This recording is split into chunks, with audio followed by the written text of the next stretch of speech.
My name is Nick Patton. I work out of Idaho State University. My advisor is Kitty Losi, and I'm a master's student.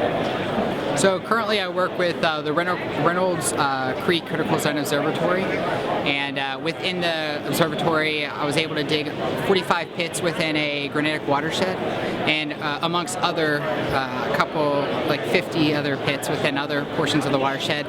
And I've dug soil pits down to saprolite, and I'm able to test for total soil carbon, total inorganic and organic carbons, looking at structure and the texture of those soils.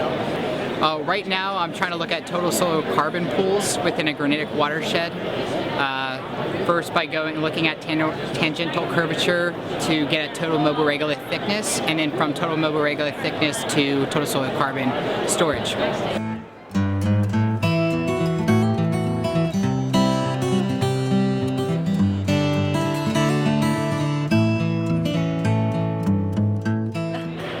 Athena Nghiem, and I am a senior undergrad at the University of California, Berkeley, studying geophysics and statistics.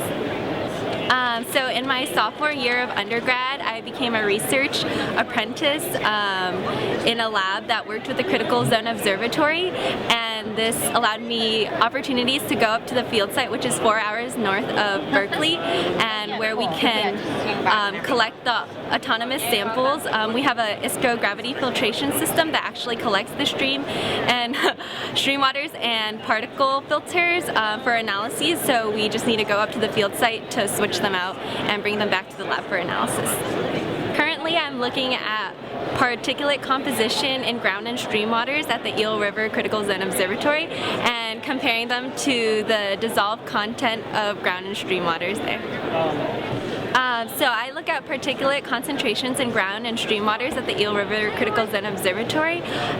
Currently we know more about the dissolved nature of ground and stream waters there as we spatially monitor the hill slope at 4 different locations: upslope, midslope, and downslope, as well as the creek. And while we know something about the subsurface processes governing the dissolved content, we want to look at the particulate content to complete the picture of chemical weathering to the oceans.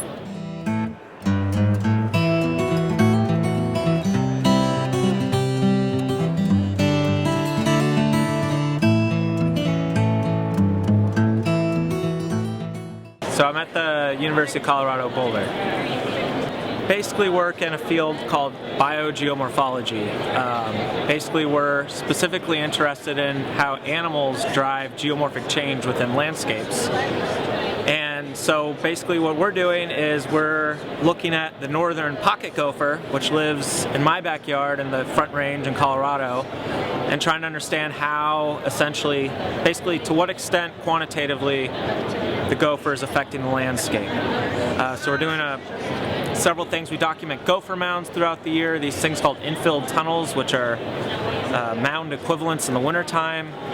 We're documenting subsurface temperature to try and understand what drives them spatially and temporally, documenting snow depth. We've collected soil samples, and we're looking at concentrations of cesium-137 to try and understand soil mixing rates and other things as well. We've done photogrammetry, and we're really just trying to really get at the essence of how and to what extent these gophers are changing the landscape, and the answer is a lot. I work within the Boulder Creek CZO, and basically I work about 45 minutes west of Boulder, Colorado, near an area called the Mountain Research Station, and I work in the subalpine zone specifically of the Front Range of Colorado.